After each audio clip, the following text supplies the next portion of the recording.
Good morning बच्चों, क्या हालचाल। ये हमारा केवीएस का दूसरा पार्ट है जिसमें मैं केवीएस 2017 के क्वेश्चन पेपर को बड़े ही अच्छी तरीके से सॉल्व कर रहा हूँ। तो अगर आप इसको 10 मिनट भी देखते हो तो आपको बहुत सारी चीजें क्लियर हो जाएंगी। चलो स्टार्ट करते हैं। कार्य की इकाई के अनुसार मजदूरी करना। कि आपने अगर 10 यूनिट बनाई है, एक यूनिट का दाम आपको मिलेगा 5 रुपए। तो आपने अगर एक दिन में 10 बनाई तो 50 रुपए आपके पक्के। एक आदमी ने 5 यूनिट बनाई है तो उसके 25 रुपए पक्के। तो कर्मचारी ये सोचेंगे जो ज्यादा मेहनत करेगा उसको काम मिलेगा, जो नहीं कर पाएगा उसे कुछ नहीं मिलेगा, ठेंगा मिलेगा। तो इससे कर्मचारी असुरक्षित महसूस करेंगे कि भैया हम जितना काम करेंगे हमें उतना ही पैसा मिलेगा। हमने कुछ अगर बोल दिया अपने ऊपर वाले सुपरवाइजर से तो हो सकता है हमारा पैसा भी काट ले। तो कर्मचारी इनसिक्योर फील करेगा। इसका ये फोर ऑप्शन हो जाएगा। क्योंकि हर कर्मचारी चाहता है कि हम काम चाहे ज्यादा ना करें लेकिन तनख्वाह बराबर मिले पूरी। इसलिए कर्मचारी इनसिक्योर होगा। 137 में लिखा है which one does not affect the choice of capital structure. इनमें से कौन सा है जो पूंजी संरचना को प्रभावित नहीं करता है। अब आप ये बताओ, डेट सर्विंग कवरेज रेशियो। अब कवरेज अगर याद आ रहा है तो इंटरेस्ट कवरेज रेशियो है ये। डेट सर्विंग मतलब इंटरेस्ट कवरेज रेशियो। तो इंटरेस्ट कवरेज का मतलब होता है कि कितना आपने लोन लिया है उसके इंटरेस्ट को आप पे कर सकते हो कि नहीं। तो इससे पूंजी प्रभावित हो रही है। तो ये आंसर तो नहीं होगा। कॉस्ट ऑफ इक्विटी, समता पूंजी की लागत। लागत ही बोल रहा है तो प्रभावित तो हो गई। कैश फ्लो पोजीशन, कैश आ रहा है जा रहा है, इससे भी पूंजी प्रभावित होगी। यहां लिखा है डेट इक्विटी रेशियो। डेट और इक्विटी को बताता है कि आपके पास कितना लोन है और कितनी आपकी इक्विटी है, उसके रिलेशन को बता रहा है कि अगर आपके पास 100 का डेट है, हाँ, और इक्विटी आपके पास 50 है, तो ये रेशियो बता रहा है, डेट इक्विटी रेशियो। ये कुछ वैसा नहीं बता रहा है कि इसको लगाने से पैसा कम ज्यादा हो जाएगा। तो ये जो है पूंजी संरचना के विकल्प को प्रभावित नहीं करता है, कैपिटल स्ट्रक्चर को प्रभावित नहीं करेगा। फिगर नंबर 138 में लिखा हुआ है विच वन 138 में लिखा है which of the following right is not provided by the consumer protection act 1986। The consumer 1986 का जो कंज्यूमर प्रोटेक्शन एक्ट था उसमें कौन सा अधिकार नहीं था। राइट टू सेफ्टी, सुरक्षा का अधिकार था। राइट टू सीक रेजिडेंशियल, निवास रहने का स्थान था, रहने की जगह, मतलब आपका अपने घर लिया है, कोई आपसे छीन लेगा तो उसका अधिकार है आपके पास कि आप उसके खिलाफ दायर प्रस्तुत कर सकते हो। राइट टू बी इन्फॉर्म्ड, सूचना प्राप्त करने का अधिकार था। राइट टू डिसिप्लिन, डिसिप्लिन का मतलब होता है अनुशासन का अधिकार। कि अनुशासन का अधिकार मतलब आप जा रहे हो, ठीक है, मोटरसाइकिल से, आपने हेलमेट नहीं पहना, चालान कट गया, तो वो आपकी गलती है ना। तो अनुशासन देखो भाई, पुलिस सिखाती है, कानून सिखाता है। अनुशासन कंज्यूमर प्रोटेक्शन एक्ट नहीं सिखाएगा। समझ रहे हो, अनुशासन आपको किताबों से मिलेगा, आप जिम्मेदार नागरिक बनो। कंज्यूमर प्रोटेक्शन का मतलब होता है कंज्यूमर की प्रोटेक्शन करना। अब आपको अगर डिसिप्लिन का भी अधिकार मिल जाए, हाँ, आपको पुलिस ने चालान काटा, आप कह दो कि नहीं नहीं कैसे काट लिया, हमारे पास तो अधिकार है, तो ये तो नहीं होगा ना। इसलिए इसका वन आंसर इससे नहीं रिलेट कर रहा है, जो नहीं था कंज्यूमर प्रोटेक्शन एक्ट में।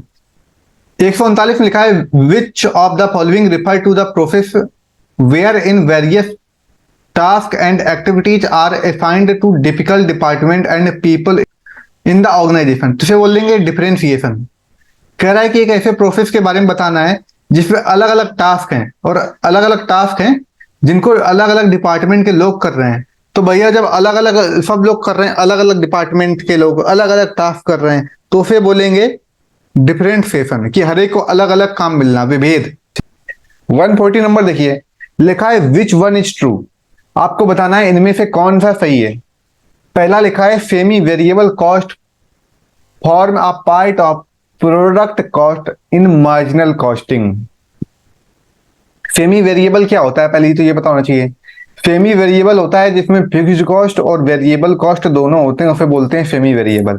और मार्जिनल कॉस्ट क्या होता है, मार्जिनल कॉस्ट होता है जिसमें direct expenses plus indirect expenses दोनों ऐड होते हैं, उसे बोलते हैं मार्जिनल कॉस्ट।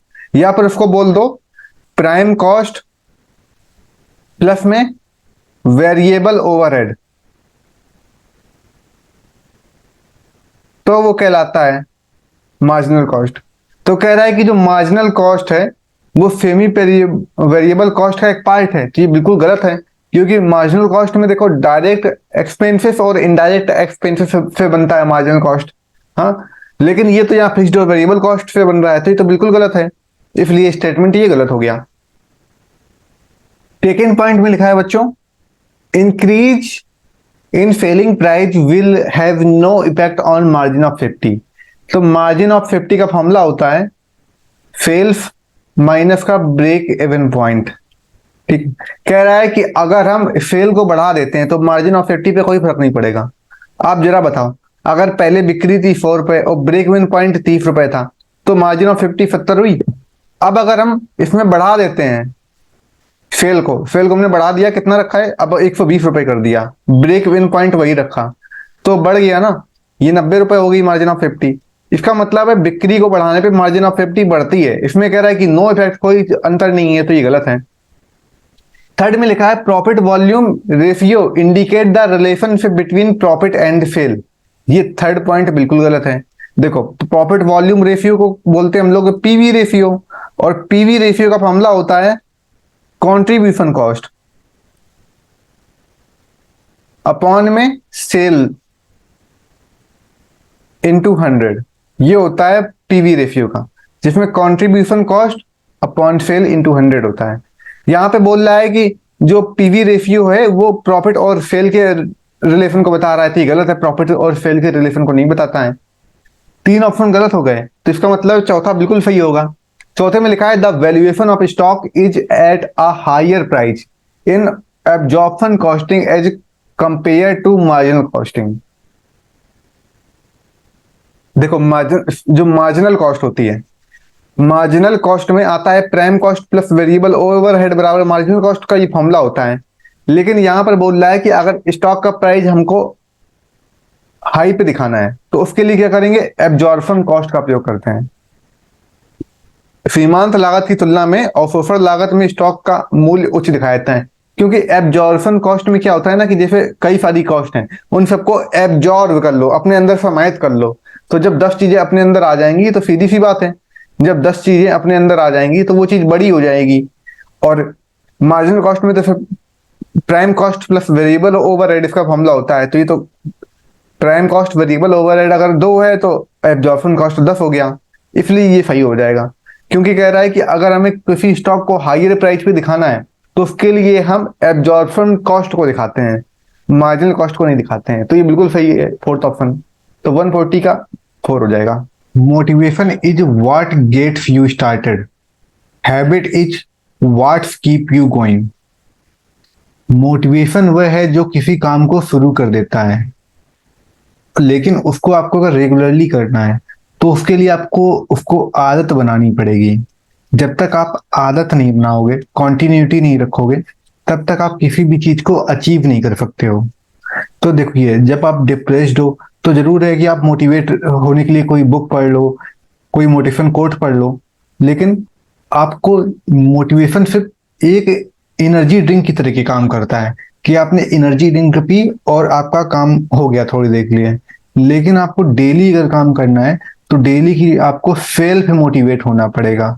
जब आप सेल्फ मोटिवेट हो जाओगे तो आप अपनी सफलता पर एक सीढ़ी और चढ़ लोगे। ताकि अगर ये मानो आपको यहां पर जाना है, इस स्टार पे जाना है, आप अभी यहाँ पे हो, आप मोटिवेट हुए, ठीक है, थोड़ा सा बढ़ गए। अब मोटिवेट होने से सिर्फ काम नहीं होता है, आपको अपनी माइंड में ये बिठाना पड़ेगा कि आपको क्या अचीव करना है। इसके बाद आपको उसी हिसाब से अपनी हैबिट देखनी पड़ेगी, अपना टाइम मैनेजमेंट करना पड़ेगा। टाइम मैनेजमेंट के साथ जब आप कॉन्टिन्यूटी रखोगे, डेली काम करते रहोगे, तो कभी कभी फेलियर्स भी आएंगे, ड्रॉबैक आएंगे, फिर आप चलोगे, फिर नीचे जाओगे, फिर आप चलोगे, फिर नीचे जाओगे, फिर मोटिवेट होगे, कभी फिर और नीचे जा सकते हो, और नीचे जा सकते हो, फिर ऊपर जाओगे, फिर ऊपर जाओगे, पॉजिटिव रहोगे, चलते रहोगे, लेकिन छोड़ोगे नहीं, तो आप फिर एक दिन अचीव कर लोगे। इसीलिए मोटिवेशन से कोई काम को स्टार्ट करता है। जैसे गाड़ी है, तो गाड़ी को धक्का मार दिया तो गाड़ी स्टार्ट हो गई, लेकिन गाड़ी चलेगी बराबर कैसे, जब उसकी प्रॉपर सर्विस होगी। वैसे ही अपने माइंड की और अपनी बॉडी की प्रॉपर सर्विस करते रहना चाहिए। इसका मतलब है मेडिटेशन करना चाहिए, जो आपको लाइफ में चाहिए उसके लिए आप मैनिफेस्ट करो, तो फिर वो चीज सच हो जाएगी। अब वीडियो में आगे कंटिन्यू करते हैं। 141 में लिखा हुआ है निम्नलिखित में से क्या वैज्ञानिक प्रबंध का दोष है। तो देखो, साइंटिफिक मैनेजमेंट दिया था टेलर ने, टेलर थे ये एफ डब्ल्यू टेलर। तो एफ डब्ल्यू टेलर को हम याद रखेंगे टेलर स्विफ्ट से, अपनी जो सिंगर है इंग्लिश गाने गाती है वही टेलर स्विफ्ट। तो वो क्या करती है, कर्मचारियों का शोषण करती है, क्योंकि उसने बताया था ना कि 4 क्लर्क हो, हाँ, और 4 बॉस हो, तो चार क्लर्क हो गए, 4 बॉस हो गए। तो इससे काम बहुत अच्छे से हो रहा था। लेकिन इससे दिक्कत ये है कि कर्मचारियों को एक ही चीज ध्यान से करना पड़ेगा, हर चीज को देखने वाले उसके ऊपर के अधिकारी होंगे। तो कर्मचारी सोचेंगे कि मेरा शोषण हो रहा है, मुझसे बहुत अच्छे से काम लिया जा रहा है, इसलिए ये इसका आंसर हो जाएगा। क्योंकि साइंटिफिक मैनेजमेंट में अगर धीमी गति से काम होगा तो निकाल बाहर कर दिया जाएगा, श्रम संगठन बन ही नहीं पाते हैं, व्यष्टिपरक कर्मचारियों के पहल में वृद्धि भी नहीं हो पाती है। बस ये कर्मचारियों का शोषण ढंग से होता है, ये इसकी डीमेरिट है, जिसे ड्रॉबैक बोलते हैं। इसका आंसर हो जाएगा सेकंड। 142 नंबर देखिए, लिखा है which of the following statement is correct. आपको बताना है इसमें कौन सी स्टेटमेंट करेक्ट है और कौन सी नहीं है। 2 राइटरों के नाम लिखे गए हैं इसमें, एक लिखा है टेलर के बारे में, एक लिखा है फियोल के बारे में। तो जो टेलर है उन्होंने बताया था साइंटिफिक मैनेजमेंट को। साइंटिफिक मैनेजमेंट में क्या होता है कि 4 लोग प्लानिंग करते हैं और 4 लोग प्रोडक्शन करते हैं। इसका मतलब है 4 लोग क्लर्क होते हैं और 4 लोग बॉस होते हैं। तो इसमें बहुत कायदे से काम किया जाता है, एक एक वर्कर की इफिशियंसी तक देख ली जाती है, वो किस तरीके से काम कर सकता है, अच्छे से फोकस होके किस टेक्निक से काम कर सकता है। तो जब ये सब दिखाया जाता है किस टेक्निक से वो काम करेगा, तो इस कारण में तो कर्मचारी बहुत परेशान हो जाते हैं क्योंकि उन्हें बहुत अच्छे से काम करना पड़ता है। तो टेलर के प्रिंसिपल में कर्मचारी निगेटिव ड्रॉबैक ये है कि उसमें परेशान रहते हैं। वो फ्यूल क्या बताता है, तो फ्यूल बताता है फंक्शनल मैनेजमेंट को। फंक्शनल मैनेजमेंट बोल दो कि कैसे फंक्शन चलना चाहिए, या तो उसको बोल दो मैनेजरल मैनेजमेंट, इसको बताता है फ्यूल। तो पहला ऑप्शन लिखा है इसमें कि टेलर के सिद्धांत सभी प्रकार्यात्मक क्षेत्रों में अधिक प्रासंगिक हैं। तो टेलर के बारे में बता रहा है कि Taylor principle have wider relevance in all functional area. तो टेलर को फंक्शनल एरिया के बारे में बता रहा है। भैया देखो, टेलर साइंटिफिक मैनेजमेंट है, फ्यूल बताता है फंक्शन को, तो ये आंसर गलत हो गया। सेकेंड में लिखा है Fayol techniques are more specific where Taylor principle are more general in the nature and are flexible. तो कह रहा है इसमें कि फ्यूल टेक्निक्स स्पेसिफिक है। अच्छा ठीक है, ये मान लिया ना फ्यूल की टेक्निक स्पेसिफिक है, लेकिन कह रहा है टेलर जो है, टेलर का जो प्रिंसिपल है वो ज्यादा फ्लेक्सिबल है फ्यूल के प्रिंसिपल से। टेलर का है तो ज्यादा फ्लेक्सिबल, लेकिन जर्नल इन नेचर, लोग ये परेशान भी होते हैं, वर्कर परेशान होते हैं, तो जर्नली इन नेचर नहीं कह सकते हो कि बहुत ज्यादा फ्लेक्सिबल है, क्योंकि कर्मचारी तो परेशान है। तो ये भी गलत हो गया। थर्ड में लिखा है Taylor principle and techniques are focused on worker. तो यहाँ पे देखो, टेलर तो वर्कर के बारे में बताता है, क्योंकि जब 4 बॉस होंगे और 4 क्लर्क होंगे, तो कर्मचारी को कोई भी काम में दिक्कत ना है, एक एक चीज ध्यान से देखे वो काम करवाएगा। तो ये तो पूरी पूरी इसकी देखा जाए फोकस होती है वर्कर्स पे, और जो पेरोल होता है उसका पूरा होता है मैनेजर एफिशिएंसी पे होता है, फंक्शन ऑफ मैनेजर या फिर मैनेजर एफिशिएंसी पे होता है। तो ये थर्ड ऑप्शन तो बिल्कुल सही है। 4 में लिखा हुआ है Henry Fayol principle and techniques are suggested with the bottom upward approach where F W Taylor principle are based on down approach. Fayol में बता रहा है कि फ्यूल जो प्रिंसिपल है उसमें नीचे से ऊपर की ओर लग जाते हैं, नीचे से ऊपर की ओर जा रहे हैं। अच्छा, नीचे से ऊपर की ओर जा रहे हैं। और टेलर ये फ्यूल के बारे में बता रहा है, तो टेलर में क्या बता रहा है कि टेलर में टॉप से नीचे की ओर जाते हैं, ये बोल रहा है। तो जरा आप बताओ, टेलर बताता है वर्कर के बारे में तो वो लोअर लेवल से स्टार्ट करेगा, और फ्यूल बताता है मैनेजमेंट के बारे में तो वो ऊपर लेवल से स्टार्ट करेगा। तो ये तो गलत है, उल्टा लिख दिया है, फ्यूल ऊपर से नीचे जाएगा और टेलर नीचे से ऊपर आएगा, तो ये भी गलत हो गया। इसका आंसर थर्ड है। 143 में लिखा हुआ है A machinery was purchased and installed on 1st April 2015 by X Limited costing 5 lakh which projected useful life of 10 years and estimated value 50,000. If the company charges depreciation 20% by diminishing balance method, amount of depreciation to be charged in second year that is on 31st March 2017 will be। बोल रहा है एक machine अगर 2015 में खरीदी गई है, हमको 2017 तक का डेप्रिसिएशन बताना है, मतलब कि 16 आता है इसके बीच और 17, एक साल और 2 साल का बताना है हमको डेप्रिसिएशन, और 20% है। यहाँ लिखा है मशीन की स्क्रैप वैल्यू या सॉल्वेज वैल्यू हमारी 50,000 दी है, तो इससे कोई मतलब नहीं है, क्योंकि डिमिनिशिंग बैलेंस मेथड में हम लोग स्क्रैप वैल्यू को लेते नहीं है। तो हम टोटल लेंगे कितना, एक मशीन थी 5 लाख रुपए के था कोई मशीन, 20% डेप्रिसिएशन लगाओ, कितना हुआ, 20% 1 लाख रुपए होता है। 5 लाख का 20% 1 लाख हो गया। तो अब ये फर्स्ट ईयर का हो गया। अगली साल हम क्या करेंगे, 5 लाख में से हम 1 लाख घटा देंगे, तो बचा 4 लाख। अब इस 4 लाख का 20% जब निकालोगे तो डिमिनिशिंग बैलेंस मेथड होता है, ये सेकेंड ईयर के लिए हो जाएगा, तो इसका आ जाएगा 80,000 रुपए। तो यही पूछ रहा है कि सेकेंड ईयर का डेप्रिसिएशन कितना होगा, तो 80,000 रुपए हो जाएगा। डिमिनिशिंग बैलेंस मेथड में जो पहले टोटल मशीन की डेप्रिसिएशन निकाला, उसमें से उस वैल्यू को हम घटा देते हैं, फिर जितना आता है उस पर डेप्रिसिएशन निकालते हैं, फिर वो वैल्यू घटा देंगे। अब थर्ड ईयर का निकालना होगा तो 4 लाख में 80,000 चला जाएगा, तो फिर हम निकालेंगे 3,20,000 का 20%, ऐसे होता है। 144 ये फाइनल अकाउंट का क्वेश्चन है। यहाँ पे लिखा है the ending balance of owner equity is 1,02,000 during the year of owner contribution 15,000 and withdrawal 6,000 if the firm had a net income of 13,000 for the year. What was the beginning owner's equity? Closing capital बता रहा है, इसकी है 1,02,000 रुपए। Owner ने contribute किया है 15,000 रुपए, तो कंट्रीब्यूट करना जोड़ते हैं, लेकिन जब क्लोजिंग से निकालते हैं तो माइनस कर देते हैं, तो माइनस कर दिया 15,000 रुपए, बचा 87,000 रुपए। अब बोल रहा है विड्रॉल किया है 6,000 रुपए, उल्टा में जब क्लोजिंग से निकालते हैं तो विड्रॉल को जोड़ देते हैं, तो 6,000 रुपए भैया जोड़ दो, आ गया 93,000। अब आगे दिया है नेट इनकम 13,000, इनकम को जोड़ते हैं लेकिन जब क्लोजिंग से निकालते हैं तो माइनस कर देते हैं, तो 13,000 रुपए माइनस कर दो, आ जाएगा आंसर 80,000 रुपए, क्योंकि हमको ओपनिंग नहीं याद है। अब ओपनिंग अगर हमको पता लग गई तो हम ओपनिंग से निकालें तो ये निकालेगा हमारा क्लोजिंग। 80,000 थी, बोल रहा था कि 13,000 रुपए नेट इनकम है, तो ऐड कर दो 13,000 रुपए, तो आ गया 93,000। आज जो 93 आया उसमें से कह रहा है विड्रॉल 6,000 रुपए, 6,000 माइनस कर दो, तो बचा 87,000। अब बोल रहा है 15,000 रुपए ओनर का कॉन्ट्रीब्यूशन है, तो 15,000 रुपए और ऐड कर दो, तो आ जाएगा 1,02,000 रुपए। ये होता है जब ओपनिंग दिया हो, लेकिन यहाँ पे ओपनिंग क्वेश्चन मार्क था, दिया नहीं था, तो हमने क्लोजिंग से निकाला, इसलिए यहाँ जो प्लस हुआ है ओपनिंग में, जो प्लस होता है क्लोजिंग में वही चीज माइनस हो जाती है। जैसे ओपनिंग में अगर कोई कंट्रीब्यूट कर रहा है तो उसका रुपया ऐड होता है, क्लोजिंग में माइनस हो जाता है। ओपनिंग में ड्राइंग को माइनस करते हैं, क्लोजिंग में ड्राइंग प्लस हो जाता है। ओपनिंग में नेट इनकम को जोड़ते हैं, क्लोजिंग में नेट इनकम माइनस हो जाती है। तो ये तरीका था, इससे हमारा 80,000 रुपए आ गया ये आंसर।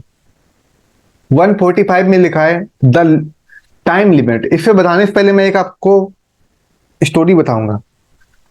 जैसे मैं रहता हूँ कानपुर में, तो वहां पर एक मॉल है जिसका नाम है रेव मोती। वहां पे क्या हुआ, एक बार मूवी चल रही थी 3D मूवी, तो 3D मूवी के लिए जब टिकट लोगे तो आपको साथ में एक चश्मा दे देते हैं पहनने के लिए 3D मूवी का।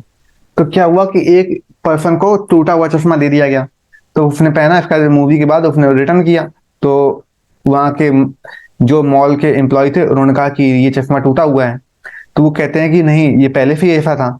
तो इन्होंने 1,200 रुपए ले लिया उस पर्सन से। अब उस पर्सन ने कंज्यूमर कोर्ट में 2 साल बाद उसने कंप्लेन की, मतलब टाइम होता है 2 साल का, तो 1 साल 11 महीने बाद उसने कंप्लेन की। आज जब कंप्लेन का रिजल्ट आया तो उसको 5,000 रुपए मिले, 1,200 रुपए वो और उसका जो केस लड़ने का खर्च मिला के टोटल मॉल से लेके 5,000 रुपए कोर्ट ने दिलवाए। तो इससे हमको क्या पता चलता है कि कंज्यूमर कोर्ट होती है, इसमें आपके पास 2 साल का टाइम होता है कि आपके साथ कुछ भी कंज्यूमर के साथ गलत होता है तो आप 2 साल तक आप कभी भी उसमें कंप्लेन कर सकते हो। तो अब क्वेश्चन में आते हैं, लिखा है the time limit of filing a complaint before the district forum, the state commission और the national commission as the case may be. तो 6 मंथ गलत है, 1 ईयर गलत है, 2 ईयर बिल्कुल सही है, कि चाहे वो डिस्ट्रिक्ट फोरम हो, जिला मंच हो, चाहे वो राज्य मंच हो, चाहे वो राष्ट्रीय मंच हो, हर एक के लिए कंज्यूमर कोर्ट में सिर्फ 2 साल तक ही आप वैलिड होता है। कि अगर आपने आज कोई एक समझ लीजिए स्प्रे खरीदा, आपको पता चला ये खराब है स्प्रे, ठीक है, जितनी क्वांटिटी लिखी है उतनी उन्होंने दी नहीं है, तो आप जब कंज्यूमर कोर्ट में कंप्लेन करोगे तो कंज्यूमर कोर्ट में कंप्लेन करने के बाद आपका केस सॉल्व होगा। लेकिन आप ये कंप्लेन जैसे आज है, अगर मानिए 30 मई 2023 है, तो आप ये केस अगले 30 मई 2025 तक दाखिल कर सकती हैं। अगर 30 तारीख के बाद 31 होता है तो आप नहीं दाखिल कर सकते हो। तो आपके पास 2 साल का टाइम होता है कि उसके बीच में आप कभी भी केस को दाखिल कर सकते हो, उसके खिलाफ लड़ सकते हो। तो ये थर्ड आप आंसर हो जाएगा इसका, कि मैक्सिमम टाइम लिमिट 2 साल होती है। तो थर्ड आंसर इसका सही। फिर आगे लिखा है, सौंपे गए कार्य को भली भांति निष्पादित करने के संबंधी अधीनस्थ कर्मी का कर्तव्य को कहा जाता है। Obligation of subordinate to properly perform the assigned duty is known as. जब किसी सबऑर्डिनेट को कोई काम सौंपा जाता है तो उसको रिस्पॉन्सिबिलिटी आती है। देखो, जब कोई सबऑर्डिनेट को काम सौंपा जाता है, ठीक है, एक सबऑर्डिनेट दूसरे सबऑर्डिनेट को काम सौंपता है तो उसको रिस्पॉन्सिबिलिटी मिलती है। लेकिन जब एक ऑफिसर, हाई लेवल का ऑफिसर या अधिकारी जब काम सौंपता है तो फिर वो अथॉरिटी के साथ में रिस्पॉन्सिबिलिटी भी देता है। जब एक बड़ा अधिकारी काम सौंपे तो वो अथॉरिटी के साथ रिस्पॉन्सिबिलिटी देता है। लेकिन जब एक कोई सब ऑर्डिनेट जो उसका सहकर्मी है, जो उसके साथ काम करता है, वो जब काम अपना चार्ज या काम सौंपता है तो फिर वो सिर्फ रिस्पॉन्सिबिलिटी देता है, अथॉरिटी नहीं देता है। तो इसका आंसर हो जाएगा थर्ड। 147 में लिखा है बच्चों, विच of the following is a component in the function of direction. तो डायरेक्शन का फंक्शन होता है सुपरवाइजिंग एंड सबऑर्डिनेट्स। कि जब डायरेक्शन मतलब होता है निर्देश देना, जब किसी को आप निर्देश दोगे तभी तो वो सुपरवाइज करेगा, जाके चेक करेगा, आपने निर्देश दिया कि ये काम हो जाना चाहिए, तभी वो जाके अपने नीचे के वर्कर को चेक करेगा कि वो लोग काम कर रहे हैं कि नहीं कर रहे हैं। तो डायरेक्शन का मेन काम ये रहता है। फोर्थ ऑप्शन हो जाएगा इसका। 148 में लिखा हुआ है कि कौन सा स्टेटमेंट ज्यादा सही है, बताना है। A market is the set of all actual and potential buyers of a product and service. सही बात है। लिखा मार्केट की डेफिनेशन क्या होती है, तो मार्केट का मतलब होता है जहां पे प्रोडक्ट और सर्विस को लेने के लिए जो एक्चुअल या फिर कुछ और नए बायर्स आ सकते हैं, तो फिर बोलते हैं मार्केट बोलते हैं। फिर दूसरे में लिखा है D marketing aims at destroying demand. Second option में लिखा है D marketing aims at destroying demand, कि अगर आप मार्केटिंग नहीं करोगे तो आपकी डिमांड खत्म हो जाएगी। आप बताओ, जो पेट्रोल कंपनियां होती हैं वो कभी मार्केट करती हैं, लेकिन उनकी डिमांड रहती है। तो ऐसा नहीं कि मार्केटिंग करोगे तभी आपकी डिमांड रहेगी, वो ना खत्म हो जाएगी। तो ये स्टेटमेंट गलत है। लिखा हुआ है most firms practice the selling concept when they have used full capacity. लिखा है कि ज्यादातर फर्में तभी माल बेचती हैं जब उनकी पूरी कैपेसिटी का यूज हो चुका होता है, पूरी तरीके से कैपेसिटी खत्म हो चुकी होती है, तभी कोई सामान बेचती है। तो ये बात बिल्कुल गलत। देखो, मार्केट तभी ज्यादा करती है जब उसकी कैपेसिटी हो, उसको लगता हो कि डिमांड ज्यादा है। जब डिमांड ज्यादा होगी तभी वो माल बना के बेचेगी। अगर डिमांड ही कम है, उसकी कैपेसिटी खत्म हो चुकी है, तो वो माल नहीं बनाएगी। तो ये थर्ड ऑप्शन गलत है। और में लिखा है market stand for the place where buyer and seller gather to exchange their goods. लिखा मार्केट ऐसी जगह है जहां पे बायर और सेलर अपने सामान को आदान प्रदान करते हैं। ये भी डेफिनेशन सही है और पहली भी सही है, लेकिन हम ज्यादा सही पहली मानेंगे क्योंकि वो पहले सही ऑप्शन हो चुका है। देखो, दूसरा तीसरा तो गलत है ऑप्शन, बचा पहला और चौथा। तो ये दोनों सही है एक तरीके से, लेकिन पहले ए ज्यादा सही है इसलिए क्योंकि वो ए नंबर पे आया है। तो पहले वाले में लिखा है कि जो बाजार होती है किसी उत्पाद या सेवा के सभी वास्तविक और संभावित क्रेताओं का समूह है। कि मार्केट में बायर देखे जाते हैं, सेलर भी होते हैं। तो बायर जो है, तो मार्केट में जो एक्चुअल बायर है वो तो आते हैं, साथ में नए बायर भी आ सकते हैं। तो ये डेफिनेशन बताती है। और फोर बता रहा है कि मार्केट ऐसा प्लेस है जहां बायर और सेलर होते हैं, अपने गुड्स का आदान प्रदान करते हैं। ये भी सही है, लेकिन ए ऑप्शन पे लिखा है इसलिए हम इसको सही कर देंगे। 148 का 149 में लिखा हुआ है कि कौन सा स्टेटमेंट सही है। ट्रू फॉल्स के ज्यादा क्वेश्चन आए हैं इस पेपर में। लिखा है कि और all accumulated profit and reserves are to be transferred to the profit and loss adjustment account on the admission of a new partner। तो जब कोई नया पार्टनर फर्म में एंट्री करता है उस टाइम बनता है profit and loss appropriation account. New partner जब आता है तब बनता है profit and loss appropriation account. लेकिन यहाँ क्या बना रहे हैं, यहाँ बना रहे हैं profit and loss adjustment account. Adjustment बनता है जब कोई पार्टनर रिटायर होता है या फिर क्लोज अकाउंटिंग बुक में profit and loss adjustment account बनता है। तो ये पहला स्टेटमेंट गलत है। दूसरे में लिखा है कि जो retire partner may claim a share in the profit of a firm even after his retirement if his account are not settled. लिखा है कि कोई पर्सन रिटायर हो गया हो, इसके बाद वो फर्म में लाभ का हिस्सेदार रहेगा तब तक जब तक उसके अमाउंट को सेटल नहीं किया गया हो। ये बिल्कुल सही है कि अगर पार्टनर को आपने रिटायर तो कर दिया लेकिन उसका जो भी हिस्सा है वो आपने उसको बांटा नहीं है, तो वो तभी भी साझेदार कहलाएगा। तो ये सेकंड ऑप्शन सही है। थर्ड में लिखा है are dormant partners have to give public notice on his retirement. जो डोरमेंट पार्टनर होता है, प्रसुप्त साझेदार, जो सोता ही रहता है, कुछ काम नहीं करता है ज्यादा, ठीक है, उसे इंफॉर्मेशन देने की जरूरत नहीं होती है, नोटिस दिए बिना भी जा सकता है क्योंकि उसके होने ना होने से कोई फर्क नहीं पड़ता है कुछ खास। कि आंसर गलत है कि उसे नोटिस देनी पड़ती है, कंपलसरी हो, ये गलत है।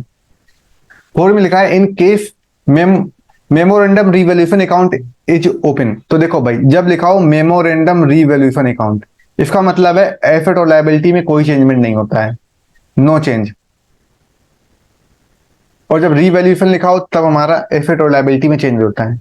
तो ये फोर ऑप्शन में लिखा है in case memorandum revaluation account is open the asset and liability appear in the new balance sheet. तो लिखा है एसेट और लायबिलिटी में चेंजमेंट हो रहा है, तो ये गलत है। मेमोरेंडम रिवैल्यूएशन अकाउंट में एसेट और लायबिलिटी में नो चेंज होता है। तो ये फोर्थ ऑप्शन गलत है, इसका सेकंड ऑप्शन हो जाएगा। क्योंकि मेमोरेंडम रिवैल्यूएशन अकाउंट बताता है कि एसेट और लायबिलिटी में नो चेंजमेंट होता है, और रिवैल्यूएशन अकाउंट कहता है कि एसेट और लायबिलिटी में चेंज होता है। 150 में लिखा है कौन सा स्टेटमेंट सही है, सारे ट्रू फॉल के ही आ रहे हैं। Variable cost per unit fluctuate with the volume of production, ये स्टेटमेंट गलत है। देखो, मार्जिनल कॉस्ट का जो फॉर्मूला होता है, मार्जिनल कॉस्ट की जो डेफिनेशन होती है, वो बताता है कि एक एक्स्ट्रा यूनिट के प्रोडक्शन पर जो भी चेंजमेंट होता है। यहाँ बोल रहा है वेरिएबल कॉस्ट के बारे में, बता रहा है कि जो एक cost, variable cost per unit अगर फ्लक्चुएट होती है तो प्रोडक्शन की वॉल्यूम भी चेंज हो जाएगी। ये बात गलत है, क्योंकि देखो वेरिएबल कॉस्ट दो तरीके की होती है, एक फिक्स्ड कॉस्ट होती है, एक वेरिएबल कॉस्ट होती है। सामान बनाने में दोनों कॉस्ट का यूज होता है। फिक्स्ड में जैसे लेबर फिक्स है, वेरिएबल में हो सकता है इलेक्ट्रिसिटी बिल जो चेंज होता रहता है। तो लेकिन हम एक यूनिट नहीं बनाएंगे, हम बनाएंगे तो प्रोडक्शन में एक साथ हजारों यूनिट, तो ये गलत हो जाएगा। क्योंकि यहाँ का मार्जिनल कॉस्ट लिखा होता तो फिर सही होता, एक एक्स्ट्रा यूनिट उस पर होती है पर यूनिट, लेकिन वेरिएबल कॉस्ट पे पर यूनिट नहीं होता है, तो ये गलत है। सेकंड में लिखा है opportunity cost help in ascertainment of cost, ये भी गलत है। अपॉर्चुनिटी कॉस्ट को हम बोलते हैं तीसरी कॉस्ट, कि दो कॉस्ट में से एक कॉस्ट अच्छी लगे, जो कॉस्ट सस्ती होती है उसी को हम ले लेते हैं। और यहाँ पे लिखा है कि लागत का पता लगाने के लिए हम औसत लागत का फायदा लेते हैं, ये भी गलत है। क्योंकि कॉस्ट का पता लगाने के लिए हम फिक्स्ड कॉस्ट, वेरिएबल कॉस्ट, इनका पता करेंगे। अपॉर्चुनिटी कॉस्ट तो ये अपॉर्चुनिटी बताती है कि एक मार्केट में जैसे दो सेब रखे हैं, एक है 50 रुपए का, एक है 70 रुपए का, तो हम लेंगे 50 वाले ले लेंगे जो सस्ता होगा। फिर तीसरे में लिखा है conversion cost is the sum of total of direct material cost and indirect wages. तो कन्वर्जन कॉस्ट, देखो कन्वर्जन कॉस्ट क्या होती है कि कच्चे माल से जब पक्का माल बनाते हैं उसे बोलते हैं कन्वर्जन कॉस्ट, कि एक कॉस्ट से दूसरी कॉस्ट में परिवर्तित हो जाना। कन्वर्जन कॉस्ट में आता है direct labour plus manufacturing overhead, इसको बोलते हैं कन्वर्जन कॉस्ट। लेकिन यहाँ लिखा है कन्वर्जन कॉस्ट है हमारी direct material plus direct wages, की गलत है। Direct labour plus manufacturing overhead को बोलते हैं कन्वर्जन कॉस्ट, तो ये भी गलत हो गया। फोर में लिखा है incremental cost is a type of differential cost. तो इंक्रीमेंटल कॉस्ट का मतलब होता है कि जब कॉस्ट बढ़ जाए। कॉस्ट कैसे बढ़ सकती है, तो कॉस्ट ऐसे बढ़ सकती है कि जैसे पेट्रोल है, फ्यूल के प्राइस बढ़ा दिए गए। पेट्रोल पहले 70 रुपए का था, अब 90 रुपए का हो गया। तो 70 रुपए का था, अब हो गया 90 रुपए का हो गया, तो देखो बढ़ गया है फ्यूल की प्राइस, तो इससे हमारी कॉस्ट बढ़ जाएगी।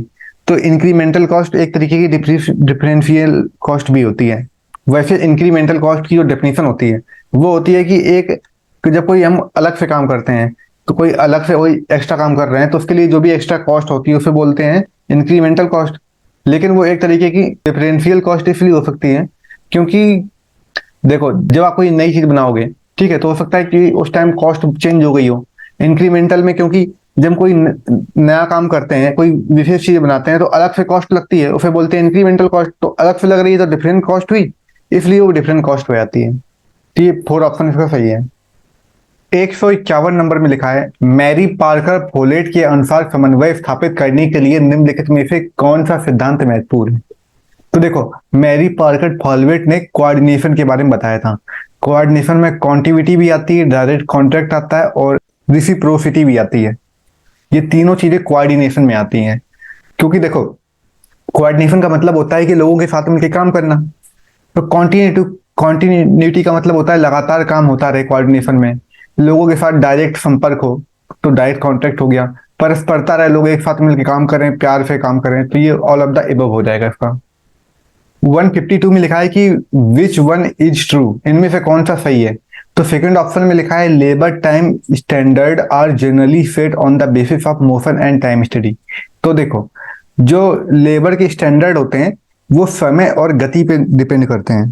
समय और गति अध्ययन के द्वारा ही हम लोग काम के जो स्टैंडर्ड है उनको पता कर सकते हैं कि एक आदमी ने कितना काम किया है, और कितना काम किया है, कितने टाइम में कर लिया है। तो उसके लिए हमको पता होना चाहिए, तभी हम लेबर की कॉस्ट दे सकते हैं। जो लेबर होता है उसको वेजेस वेजेस हम कैसे देते हैं? तो वेजेस देने का एक तरीका होता है कि हमें पता हो कि उसने कितना काम किया है, कितने घंटे, और कितनी जल्दी काम कर लिया है, क्या उसकी स्पीड है, उस हिसाब से हम उसको पेमेंट करते हैं। तो इसका सेकेंड ऑप्शन हो जाएगा। 153 में लिखा है, as per the company act 2013 the whole process of formation of a public company can be broadly divided into two stage। तो इसका आंसर 2 हो जाएगा। क्योंकि देखो, कंपनी 2013 के अनुसार जब ये कोई सार्वजनिक कंपनी या पब्लिक कंपनी होती है, वो जब बन रही होती है तो उसको 2 काम करने पड़ते हैं। एक काम होता है उसको प्रमोशन करना पड़ता है, बताना पड़ता है लोगों को, प्रमोट करके न्यूज चैनल हो गया, पेपर में, कि हाँ हम एक बन रहे हैं पब्लिक कंपनी। पब्लिक कंपनी क्या होती है? जिसमें जो मार्केट में शेयर इशू करे। तो शेयर इशू करने से पहले उसको प्रमोशन करना पड़ता है बहुत सारा। फिर दूसरी होती है इनकॉर्पोरेशन। इनकॉर्पोरेशन का मतलब होता है कि उसे रजिस्टर करवाना पड़ता है कंपनी रजिस्ट्रार में जाके, जहाँ पे एमओए, एओए, ये सब के बारे में लिखा जाता है। एमओए का मतलब होता है कि उस कंपनी का नाम क्या है, उसमें क्या काम होता है, कितने वर्कर्स हैं, उसमें बोर्ड ऑफ डायरेक्टर क्या है, ये सब होता है। एओए का मतलब होता है उसके जो इंटरनल रूल्स हैं, जिसके बारे में सिर्फ कंपनी के मैनेजर को पता होता है, जो ओनर होते हैं उनको पता होता है, तो वो एओए होता है। तो कोई कंपनी जब पब्लिक कंपनी बनती है तो उसको 2 स्टेज पूरी करनी पड़ती है, एक प्रमोशन, एक इनकॉर्पोरेशन। तो ये 2 स्टेज हो गई। 154 में लिखा है, under which heading the term bills discounted but not yet matured will be shown in the balance sheet of company। तो देखो, ये बैलेंस शीट में आएगा कंटीजेंट लायबिलिटी साइड में कंटीजेंट लायबिलिटी करके दिखाएंगे।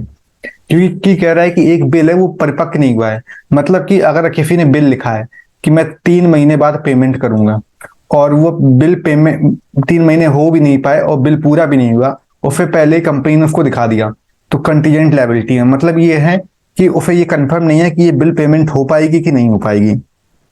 तो कंटीजेंट लायबिलिटी का मतलब होता है कि जब अमाउंट क्लियरिटी ना हो उसकी, कि पेमेंट कर पाएगा इंसान की नहीं कर पाएगा, तो इसने बिल पूरा होने से पहले ही दिखा दिया लायबिलिटी साइड कंटीजेंट लायबिलिटी में, कि आकस्मिक दायित्व है, कि हो सकता है जो बिल पेमेंट करने वाला इंसान वो बिल पेमेंट कर दे, या फिर हो सकता है नहीं करे। तो इसलिए इसका आंसर सेकंड हो जाएगा। 155 में लिखा है, विच वन इज ट्रू। तो group do not exist in all kind of organisation. लिखा है कि सभी प्रकार के संगठन में ग्रुप की जरूरत नहीं पड़ती है। बिल्कुल सही है। कि देखो, कई सारे ऑर्गेनाइजेशन होते हैं, जैसे नॉन प्रॉफिट ऑर्गेनाइजेशन हो गया, या फिर कोई एजुकेशनल इंस्टीट्यूशन हो गया, या फिर कोई स्मॉल बिजनेस हो गए, जहाँ पे 10 से 12 लोग ही काम करते हैं। अब वहां पे अगर अलग अलग ग्रुप बनाओगे, प्रोडक्शन का अलग बनाया, मैनेजमेंट का अलग बनाया, तो बचेंगे कितने लोग? इसीलिए कई ऑर्गेनाइजेशन में ग्रुप की जरूरत नहीं होती, जो छोटे मोटे ऑर्गेनाइजेशन होते हैं।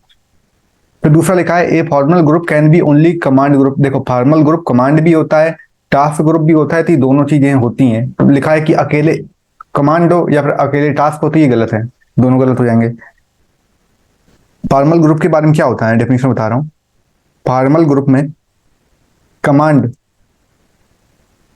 भी होती है, टास्क भी होता है कि टास्क भी पूरा करना है, मैनेजमेंट टीम ग्रुप भी होती है, प्रोजेक्ट ग्रुप होता है, ये सारी चीजें आती हैं। तो ये होती है फॉर्मल ग्रुप में। फोर्थ ऑप्शन लिखा है, group can casual either desirable or undesirable consequences within the organisation. तो देखो, जो फॉर्मल ऑर्गेनाइजेशन होता है उसमें कई सारे कॉन्सिक्वेंसेस होते हैं, मतलब कई सारी उसके हो सकता है कि जब आपने कोई काम किया, टास्क पूरा किया, तो हो सकता है कि वो अनुकूल मिले, प्रॉफिट हो सकता है ना, प्रॉफिट हो, लॉस भी हो सकता है। तो ये सही है इसका आंसर 4।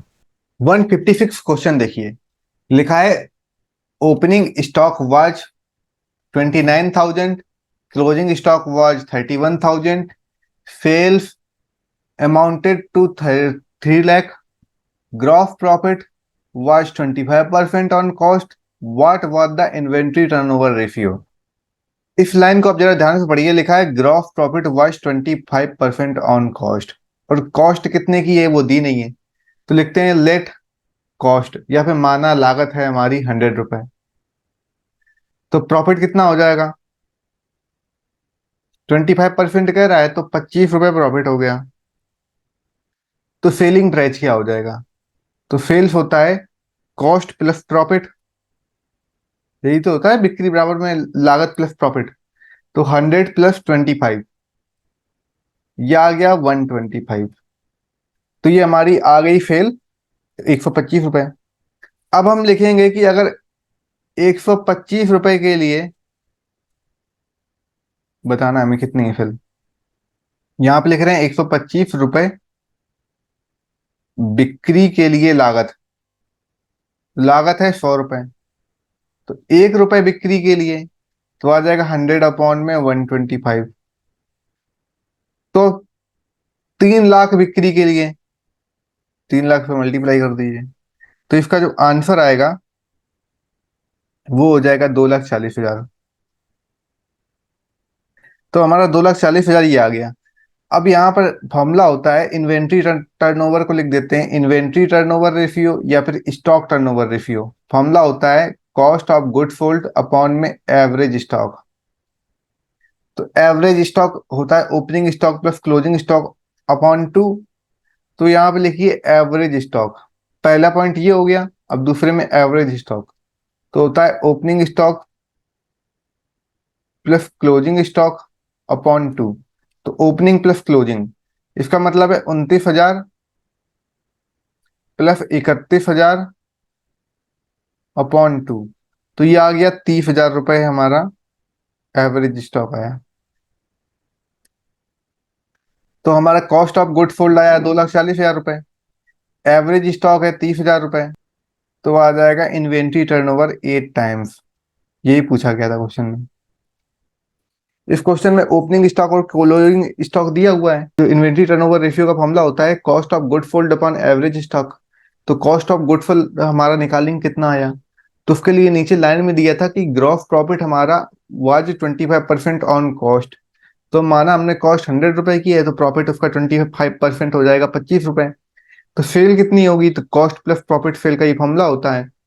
तो 100 + 25 आ गया 125। तो 125 रुपए बिक्री के लिए कॉस्ट है 100 रुपए की, तो 1 रुपए के लिए तो 100/125, तो फिर 3 लाख रुपए बिक्री के लिए तो मल्टीप्लाई करेंगे तो आ जाएगा 2,40,000। ये आ गया हमारा कॉस्ट ऑफ गुड सोल्ड, आइए 2,40,000 रुपए। अब इसी को यहाँ पर रख दिया cost of good sold upon average stock, तो आ गया हमारा 8 टाइम्स। यही पूछा था क्वेश्चन में। 157 नंबर क्वेश्चन में लिखा है विच वन इज ट्रू, इनमें से कौन सा सही है। तो लिखा है fund flow analysis shows the position of business as on the closing date of business period. कह रहा है निधि प्रवाह विश्लेषण व्यवसाय अवधि की अंत तिथि को व्यवसाय की स्थिति दर्शाता है। तो कह रहा है इसमें कि जो बिजनेस है, जब बिजनेस बंद हो जाता है तो बंद होने को बताते हैं फंड फ्लो स्टेटमेंट में। तो ये गलत है स्टेटमेंट, क्यों, क्योंकि देखो जब आप फंड का फ्लो करोगे तो बिजनेस कंटिन्यू चलेगा, ठीक है, तो बिजनेस कंटिन्यू चलेगा। और यहाँ पे बता रहा है कि बिजनेस क्लोज हो गया, तो ये गलत हो जाएगा, क्योंकि जब फंड डालोगे तो बिजनेस चलेगा ना, ऐसा तो नहीं पैसा डालने से बिजनेस रुक जाएगा। फिर आगे लिखा है amortization of preliminary expenses is a use of fund. तो amortization ऑफ प्रिलिमिनरी एक्सपेंसेस, देखो प्रारंभिक जो खर्च होते हैं जब बिजनेस स्टार्ट होता है तो तब के खर्च बोलते हैं प्रिलिमिनरी एक्सपेंसेस, या फिर प्रारंभिक खर्च जब बिजनेस को हम लोग स्टार्ट करते हैं तब के खर्च होते हैं। तो इसमें बता रहे हैं कि जो अलग से हम लोग फंड यूज कर रहे हैं उससे हम क्या प्रिलिमिनरी एक्सपेंसेस को पेमेंट करेंगे, गलत है। जो हम लोग अलग से पैसा, जब बिजनेस चलता है तो प्रॉफिट होता है, तो उसमें से अलग हम लोग कुछ रिजर्व निकालते हैं, कुछ फंड में रुपए ट्रांसफर करते हैं, तो उसका यूज कहाँ पर होता है? तो जो वो रुपए हम लोग इकट्ठा करते हैं, उसका काम होता है बिजनेस के ऑपरेशन को चलाना। लेकिन यहाँ लिखा था कि जो प्रारंभिक खर्च है उससे हम लोग फंड यूज करते हैं, तो गलत था। तो ये भी गलत हो जाएगा, क्योंकि हम लोग जो प्रारंभिक खर्च, प्रिलिमिनरी एक्सपेंस होते हैं, उनको तो कहीं दिखाते नहीं हैं। हम तो अपना जो फंड कर रहे हैं, जो फंड कलेक्ट किया, उससे हम लोग बिजनेस के ऑपरेशन को चलाते हैं। तो और तीसरे में दिया है, उधार बिक्री कार्यशील पूंजी को बढ़ाता है। Credit self increase the working capital. तो क्रेडिट, आपने किसी को कुछ माल बेचा है तो आपके डेटर बढ़ेंगे, ठीक है? तो डेटर बढ़ेंगे, आपको रुपए मिलेगा। और कस्टमर ये कहेगा देखो भाई, उसने मुझे उधार भी सामान दे दिया था, कितना अच्छा दुकानदार है। तो चार वो नए कस्टमर लेके आएगा। तो जब नए कस्टमर भी आ जाएंगे साथ में, तो ये चीज सही है कि अगर हम लोगों को उधार माल देते हैं, तो इससे ये भी हो सकता है कि नए ग्राहक भी आए, तो आपको पैसा मिलेगा, क्योंकि उधार वाला कभी ना कभी तो पेमेंट करेंगे, तो आपकी वर्किंग कैपिटल बढ़ जाएगी। फिर आगे लिखा है फोर्थ में, purchase of stock in trade in an application of fund. Stock in trade, stock in trade का मतलब होता है, आपने कोई सामान है, कोई स्टॉक है, उसको आपने उधार खरीदा है। जब आप उधार परचेज करोगे कोई चीज, जिसको आपने पैसे नहीं दिए हैं, तो आपने अपने फंड का यूज ही नहीं किया है। कह रहा है in an application of fund. उधार में कोई सामान खरीदने से क्या फंड यूज होगा? तो फंड यूज नहीं होगा। तो ये गलत है स्टेटमेंट। यहाँ पे लिखा है कि उधार सामान खरीदने से फंड यूज होगा, तो ये भी गलत हो गया। तीन इसमें स्टेटमेंट गलत हैं। पहले में लिखा था कि फंड फ्लो स्टेटमेंट से एक बिजनेस बंद होता है, तो गलत था। सेकंड में लिखा था जो फंड फ्लो होता है उससे क्या प्रिलिमिनरी एक्सपेंसेस की पेमेंट की जाती है, तो गलत है, बिजनेस का ऑपरेशन किया जाता है। फोर्थ में लिखा था stock in trade is an application of fund, तो ये भी गलत है, क्योंकि जो हमारे पास हम स्टॉक आ रहा है, उधार हम सामान खरीद रहे हैं, तो जब उधार खरीदा है तो हमने अभी तक अपने फंड का यूज ही नहीं किया है, तो ये भी गलत है। थर्ड पॉइंट में लिखा है credit fail increasing the working capital. तो ये तब होता है जब आप नए कस्टमर आते हैं, आप उधार सामान बेचते हो, तो नए कस्टमर भी आते हैं साथ में और अट्रैक्ट होके कि ये कितना अच्छा दुकानदार है। तो इससे आपकी क्रेडिट सेल बढ़ाने से आपकी वर्किंग कैपिटल बढ़ जाती है, क्योंकि जब 10 लोग उधार लेंगे तो 10 लोग और आएंगे आपके पास, जो पैसे पेमेंट करके लेना चाहेंगे सामान। उन्होंने पैसे दिए, बाकी 10 जो उधार लिए थे वो भी धीरे धीरे दे देंगे, तो आपके पास ज्यादा पैसा आ जाएगा। इसलिए इसका थर्ड आंसर है सही। 158 में लिखा है विच वन इज ट्रू। पहले में लिखा है fund flow refers to change in long term fund. Fund flow सिर्फ लॉन्ग टर्म फंड के लिए यूज होता है, तो ये गलत है। फंड फ्लो हमारा होता है बिजनेस के ऑपरेशन के लिए होता है। ऑपरेशन में जो भी काम होता है उसके लिए होता है फंड फ्लो स्टेटमेंट का, लॉन्ग टाइम के लिए नहीं होता है। करंट टाइम, शॉर्ट टर्म के लिए भी होता है। फिर आगे लिखा है payment of dividend is a use of fund. तो ये बात सही है। डिविडेंड कब देते हैं? जब हमको प्रॉफिट होता है। तो अगर हम डिविडेंड पे कर रहे हैं, अगर डिविडेंड हम पे कर रहे हैं, तो इससे होगा क्या? यूज ऑफ फंड होगा, क्योंकि यूज कर रहे हैं हम फंड का। तो ये बात सही है। फिर आगे लिखा है decrease in working capital in use of fund. भाई जब आप फंड का यूज कर रहे हो, तो आपके पास पूंजी बढ़ेगी, तो वर्किंग कैपिटल आपके पास बढ़ेगी अगर आप यूज कर रहे हो फंड का। यहाँ बोल रहा है डिक्रीज, तो गलत है ये आंसर। फिर लिखा है purchase of stock in trade in an application of fund. तो वही बात जो पहले वाले ऑप्शन में लिखा था वन, देखिए इसमें 157 में जो फोर्थ पॉइंट था, यही 158 में भी दे दिया गया है। यहाँ पे लिखा है कि आपने कोई स्टॉक है, आपने कोई स्टॉक उधार खरीदा है, ठीक है? जब आप उधार खरीदोगे तो आपने फंड का तो यूज किया ही नहीं, ठीक है? तो जब फंड का यूज नहीं किया, यहाँ कर आप फंड का यूज किया है, तो ये गलत है, ये भी गलत हो जाएगा। तो आंसर इसका सही सेकंड होगा। 159 में लिखा है जब कंपनी अंशों को प्रीमियम पर जारी करती है, when company issue share at a premium, that share premium can be use और इन पार्ट ऑफ। मैंने पढ़ाया था प्रीमियम पर जब कोई कंपनी शेयर इशू करती है तो प्रीमियम का क्या यूज होता है। यूजेस ऑफ प्रीमियम मैंने बताया था। पहला बताया था मैंने, प्रिलिमिनरी एक्सपेंसेस को राइट ऑफ किया जाता है। नंबर 2 मैंने बताया था कि जो शेयर इशू किए जाते हैं, तो उनको इशू करने पे जो भी खर्च होता है, उस खर्च को राइट ऑफ करते हैं। या फिर रिडम्पशन जब की करते हैं हम लोग, तब रिडम्पशन में जो प्रीमियम होता है उसकी पेमेंट करने के लिए यूज करते हैं। इन सब में होता है सिक्योरिटी प्रीमियम का यूज, तो इसका आ जाएगा right of preliminary expenses. Video मैंने बना के यूट्यूब पे डाल चुका हूँ, उसको आप लोग देख लीजिए, तो उससे आपको ये पता चल जाएगा। फिर बहुत अच्छे से मैंने उसको क्लियर किया है। 160 में लिखा है कि कौन सा इनमें से फाल्स है। पहले में लिखा है straight line method of depreciation is followed have a uniform charge for depreciation and repair and maintenance together. देखो स्ट्रेट लाइन मेथड में क्या होता है, स्ट्रेट लाइन मेथड में डेप्रिसिएशन हर साल एक जैसा रहता है, ठीक है, सेम रहता है हर साल डेप्रिसिएशन। जब हर साल डेप्रिसिएशन सेम रहता है, तो आप ये बताओ, कोई अगर आप स्कूटर लेके आए हो, आपने 1 लाख रुपए में खरीदा है, तो पहली साल अगर उस पर 10% डेप्रिसिएशन निकाला है तो 10,000 रुपए हुआ। लेकिन जब नया लेके आए हो तो हो सकता है पहली साल उसमें कोई गड़बड़ी ना आए, सेकेंड ईयर में थोड़ा बहुत कुछ गड़बड़ आए, तब फिर आपने 10,000 निकाल दिया डेप्रिसिएशन। फिर थर्ड ईयर में आपने क्या किया, तो थर्ड ईयर में भी आपने 10,000 निकाल दिया। तीसरे चौथे साल से स्कूटर में प्रॉब्लम होना स्टार्ट होगा। तो यहाँ पे लिखा है कि 10,000 रुपए जो डेप्रिसिएशन काटते हैं हम लोग, उतना रिपेयर में लग जाता है। तो ये गलत है, नहीं, क्योंकि नई मशीन में नहीं लगता है रिपेयर में, लेकिन जैसे जैसे उसका टाइम बढ़ता जाता है वैसे रिपेयर में रुपए लगता है। तो इसका आंसर वन गलत हो गया। फिर सेकंड में लिखा है reducing balance method of depreciation is followed to have a uniform charge for depreciation and repair and maintenance together. Second point को आपको बहुत ध्यान से समझना पड़ेगा, तब आपको समझ में आएगा। डिमिनिशिंग बैलेंस मेथड की जो डेफिनेशन होती है, वो कहता है कि अगर हम लोग जो कुल चार्जेस लगाते हैं डेप्रिसिएशन में, अगर उसको एक जैसा रखते हैं, ठीक है, अगर हम जो चार्जेस लगाए हैं डेप्रिसिएशन में, उन चार्जेस को अगर हम सेम रखते हैं, तो उससे क्या होता है कि डेप्रिसिएशन का अमाउंट जब बड़ा होता है तो मेंटेनेंस या फिर उसमें जो रिपेयर लग रही है, रिपेयर कम होती है। और जब डेप्रिसिएशन का अमाउंट कम होता है तब रिपेयर ज्यादा होती है। इसका मतलब है कि जब कोई नई मशीन आती है तो उसमें डेप्रिसिएशन ज्यादा ज्यादा लगता है, लेकिन उसमें मेंटेनेंस की इतनी जरूरत पड़ती नहीं है। लेकिन जैसे जैसे मशीन पुरानी होती है डेप्रिसिएशन भी कम होता है डिमिनिशिंग में। तो क्योंकि अगर पहली साल 10 है तो हो सकता है दूसरी साल 9 हो जाए, फिर 8 हो जाए, डिमिनिशिंग में डेप्रिसिएशन भी कम होता है। तो फिर रिपेयर के उस टाइम रिपेयर बढ़ जाता है। तो ये बोलता है कि जब चार्जेस को हम लोग सेम रखते हैं। अब यहाँ पे बोल रहा है कि वो चार्जेस में डिमिनिशिंग बैलेंस मेथड में उन चार्जेस को कम किया गया है, तो कम मतलब होता है रिड्यूस कर देना। अब अगर रिड्यूस करेंगे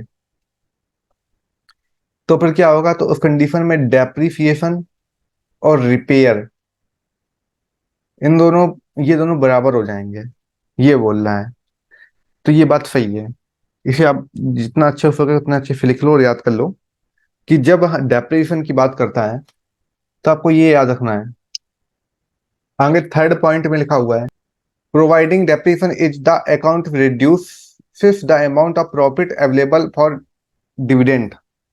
अगर आप डेप्रिसिएशन चार्ज करोगे, इसका मतलब कह रहा है, तो प्रॉफिट कम हो जाएगा, क्योंकि डेप्रिसिएशन हमारा रेवेन्यू भी निकलता है।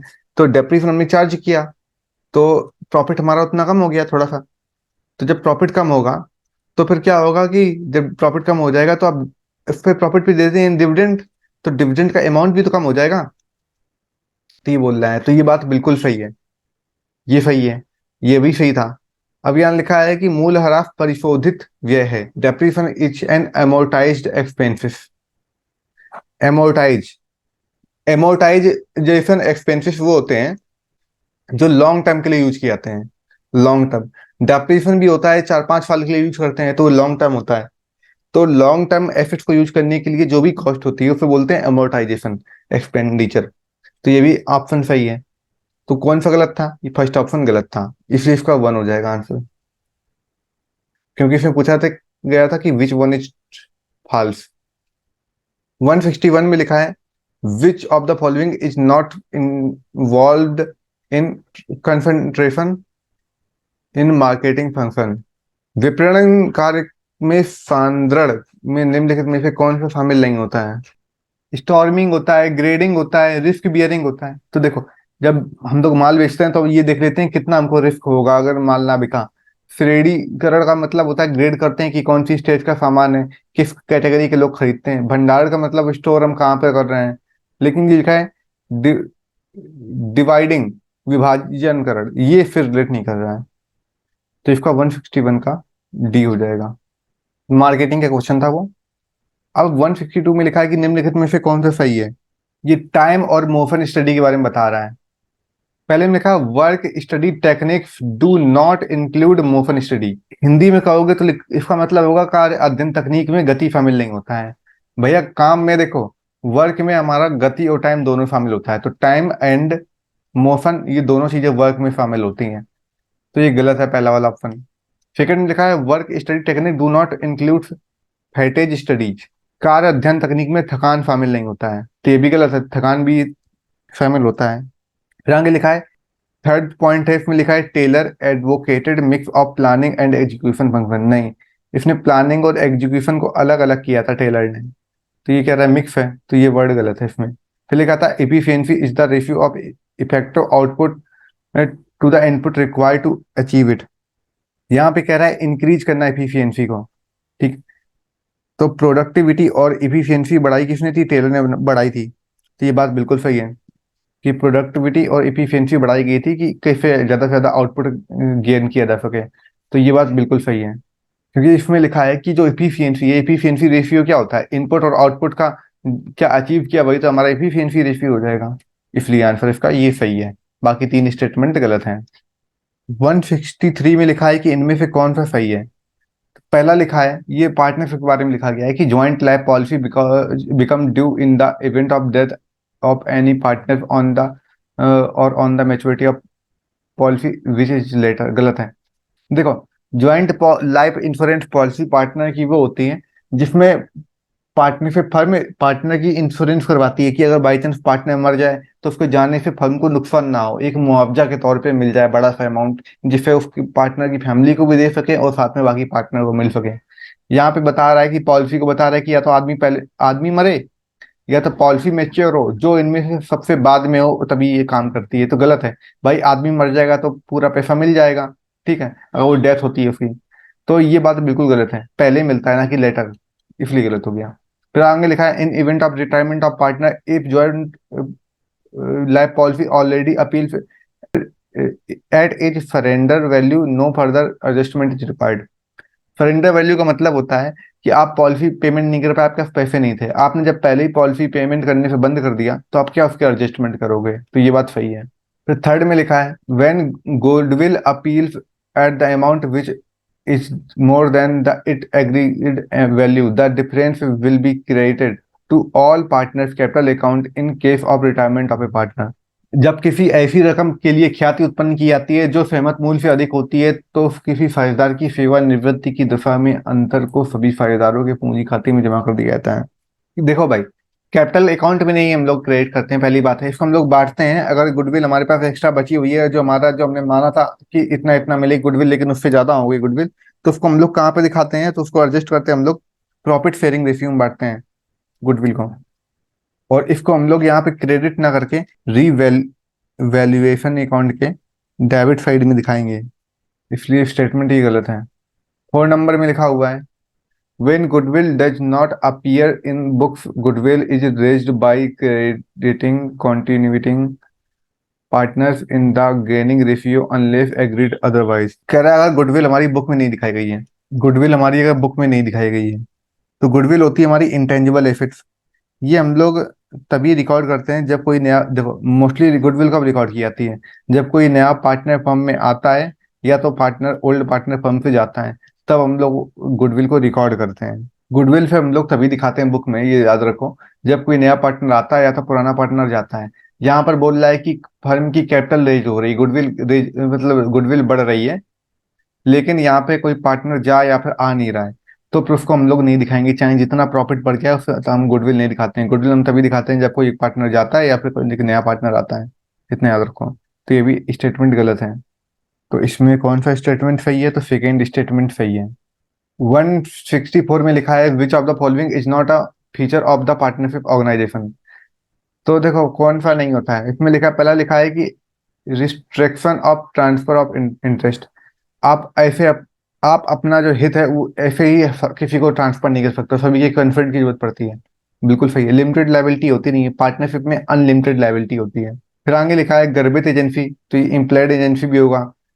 At most of good faith, good faith होना चाहिए पार्टनर्स के बीच में आपस में, ये भी सही बात है। इसका ये नहीं होता, पार्टनर्स की लायबिलिटी अनलिमिटेड होती है, लिमिटेड नहीं होती है, इसलिए इसका बी आंसर गलत है। 165 में लिखा है कि which of the following is a case of business risk.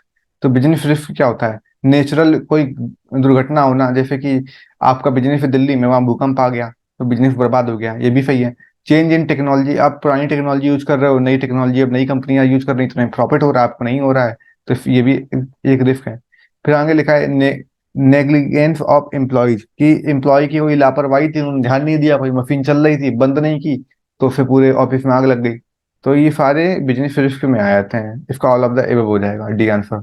166 में लिखा है promoter of A joint stock company fail not be liable for. तो किसके लिए प्रमोटर लायबल नहीं होते हैं? पहले में लिखा है non compliance of matters to be stated in the prospectus. Non compliance of the matter, इसमें लिखा है कि ज्वाइंट स्टॉक कंपनी के जो मालिक होगा वो किसके लिए लायबल नहीं होगा।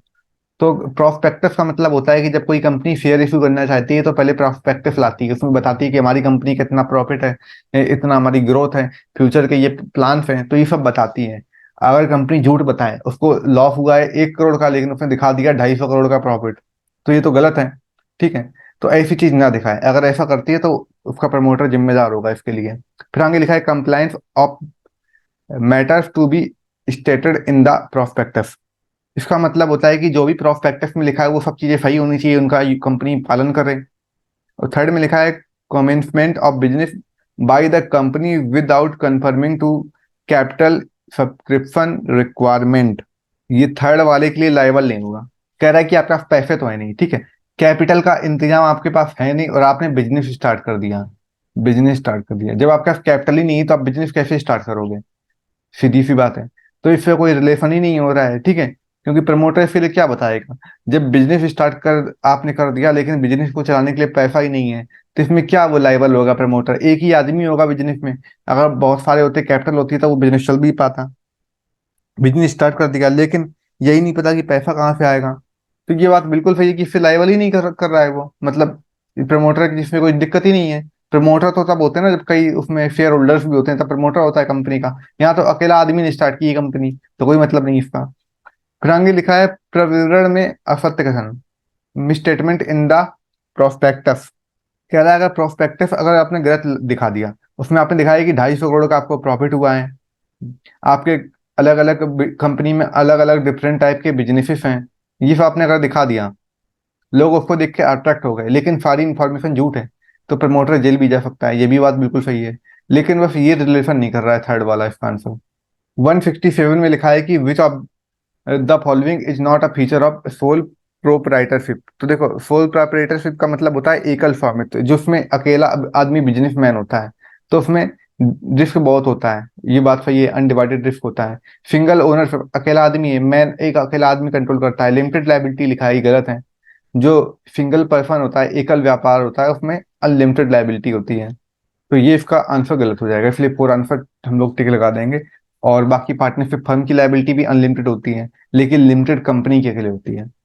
इसका आंसर हो जाएगा 4। 168 में लिखा हुआ है अ प्राइवेट लिमिटेड कंपनी है। 168 में लिखा है a private limited company can have maximum members as per the provision of company act 2013। तो कंपनी एक्ट 2013 में बताया गया था मैक्सिमम लोग 200 हो सकते हैं। 169 में बोल रहा है, टेलर का स्टेटमेंट है कि किसी नियोक्ता की समृद्धि तब तक लंबे समय तक नहीं रह सकती है जब तक उसका कर्मचारियों के साथ अच्छा रिलेशन नहीं है। तो बोल रहा, इंग्लिश में अगर पढ़ोगे तो इसे लिखेंगे prosperity for the employer can not exist for the long time unless the a component by prosperity for the employ. इसका आंसर हो जाएगा हार्मनी नॉट डिस्कॉर्ड। देखो, हार्मनी नॉट डिस्कॉर्ड का मतलब होता है कि एक एम्प्लॉयर है, वो अपने एम्प्लॉय के साथ कैसा व्यवहार करता है। अगर अच्छा व्यवहार करेगा, पॉजिटिविटी रखेगा, लोगों से बात करेगा, जो भी उनकी प्रॉब्लम सॉल्व करेगा, उसे हर चीज का नॉलेज होगा, तो फिर क्या होगा कि इसके एम्प्लॉय भी बहुत खुश रहेंगे। तो ये होता है हार्मनी नॉट डिस्कार्ड का होता है आंसर। और यही बात इसमें स्टेटमेंट में बताया गया है कि जो एक एम्प्लॉयर है, अगर वो लंबे समय तक चाहता है कि वो प्रॉफिट कमाती रहे उसकी फर्म, तो उसको अपने कर्मचारियों के साथ अच्छा रिलेशन रखना पड़ेगा। तो ये कथन हार्मनी नॉट डिस्कार्ड का है, जो एडब्ल्यू टेलर ने बताया था। 170 में लिखा है कि by back of security can not be made out by a company out. लिखा है कि सिक्योरिटी को अगर आप बाई बैक करना चाहते हो तो बाई बैक कैसे कर सकते हो? प्रीमियम अकाउंट से आप प्रीमियम की पेमेंट कर सकते हो, सही है। अदर सिक्योरिटी में आप प्रूफ को प्रोफिट कर सकते हो। कि जो आप सिक्योरिटी रखी हुई है उनसे जो आपकी इनकम हुई थी उससे आप बाई बैक कर सकते हो शेयर्स की। फिर लिखा है आपका रिजर्व है, रिजर्व से आप पेमेंट करके बाई बैक कर सकते हो। थर्ड ऑप्शन में बता रहा है कि आपके पास जो शेयर्स थे आपने बहुत पहले कभी इशू किए थे, ठीक है, या अभी इशू कर रहे हो। आप ये याद रखो कि शेयर को बाई बैक कैसे कर सकते हो। बाई बैक आप प्रीमियम के अमाउंट से आप क्या कर सकते हो, उसके जो प्रीमियम है उसकी पेमेंट कर सकते हो। और बाकी बाई बैक करना है तो आपके पास रिजर्व होना चाहिए, या फिर आपके पास कंपनी का कोई प्रॉफिट एंड लॉस है, या फिर कोई फंड है उससे आप बाई बैक कर सकते हो। लेकिन आप मार्केट में शेयर इशू करके बाई बैक नहीं कर सकते हो, ये पॉइंट आप याद रखो। जो बाई बैक होता है वो मार्केट में शेयर आप इशू करके बाई बैक नहीं खरीद सकते हो, क्योंकि इसका मतलब आपके पास पैसा है नहीं और आप मार्केट में शेयर, मतलब कितने पागल हो गए कि आपकी कंपनी है और आपके पास शेयर होल्डर थे तो उनके मार्केट में शेयर पड़े हुए हैं, आपको वापस शेयर खरीदने हैं, इसके लिए आप अपने पुराने वाले शेयर आप जो आपके पास है वो आप बेच रहे हो और नए ले रहे हो, मतलब कुछ हाथ में आ भी नहीं रहा है, तो फालतू काम क्यों करना। इसलिए इसका आंसर ये रिलेट नहीं कर रहा है। 170 का थर्ड, बाई बैक उससे नहीं किया जाता है कि आप नए शेयर इशू करो फिर आप पुराने वाले खरीदो। पागल हो क्या। या तो आपको प्रॉफिट हो, या तो आपके पास रिजर्व में कुछ हो, या तो प्रीमियम से आप प्रीमियम पेमेंट करो, या तो कोई फंड में रुपए हो तो उससे आप बाई बैक करोगे। 170 का थर्ड हो जाएगा। 171 में लिखा है कि when debenture are redeemable out of profit an equal amount is to be transferred to. तो डीआरआर में जब हम लोग रिडम्फर ऑफ डिबेंचर करते हैं, डिबेंचर की पेमेंट करते हैं, तो वो हम लोग कहाँ से करते हैं, डीआरआर अमाउंट से करते हैं। आप जितने भी डिबेंचर की पेमेंट करोगे तो वो की जाती है डीआरआर अकाउंट में, और डीआरआर अकाउंट में रुपए कहाँ से आता है, तो प्रॉफिट से आता है रुपए, रिजर्व से आता है रुपए, किसी फंड से आता है रुपए, और सिक्योरिटी प्रीमियम से प्रीमियम की पेमेंट की जाती है, इनसे होता है तो रिडम्पशन। तो इसका हो जाएगा डीआरआर, डिबेंचर रिडम्पशन रिजर्व। 172 में लिखा है कि which one is false, purchase department should be the hold responsible for material price variance. ये सही है, ये बात सही है। अगर देखो, ये बात कह रहा है कि अगर प्राइस कम होगा, सपोज दैट प्राइस अगर कम होगा तो डिमांड ज्यादा होगी, इसलिए परचेज डिपार्टमेंट का ये काम होता है कि प्राइस को कम से कम रखो और डिमांड बढ़ाई जा सके। फिर सेकंड में लिखा है the selling department is responsible for factory overhead volume variance. ये बात गलत है। फैक्ट्री ओवरहेड जो फैक्ट्री खर्चे हैं उससे रिलेट करता है प्रोडक्शन डिपार्टमेंट। सेलिंग डिपार्टमेंट तो सेलिंग एंड डिस्ट्रीब्यूशन को संभालता है ना। फिर थर्ड में लिखा है a cost variance is fed to be favourable if the standard cost is more than the actual cost. ये बात सही है कि जब स्टैंडर्ड कॉस्ट हमारी बड़ी होगी एक्चुअल कॉस्ट से तो वो ज्यादा फेवरेबल कहा जाएगा कॉस्ट को। तो ये थ्री ऑप्शन बिल्कुल सही है। फोर में लिखा हुआ है कि total of capacity variance and efficiency variance is equal to the volume variance. तो देखो वॉल्यूम वेरिएंस का फॉर्मूला होता है capacity variance plus efficiency variance. ये भी स्टेटमेंट सही है, तो इसका आंसर सेकेंड हो जाएगा। 173 में लिखा है निम्नलिखित में से किस दृष्टिकोण के अनुसार समग्र पूंजीकरण की दर और ऋण लागत की दर सभी प्रकार के वित्तीय लीवरेज स्थिर रहते हैं। तो देखो, चाहे ओवरऑल कैपिटलाइजेशन रेट हो and cost of debt remaining constant.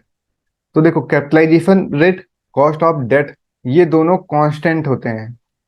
तो ये कांस्टेंट होते हैं किसमें, नेट ऑपरेटिंग इनकम अप्रोच में ये कांस्टेंट होते हैं, ये बोल रहा है।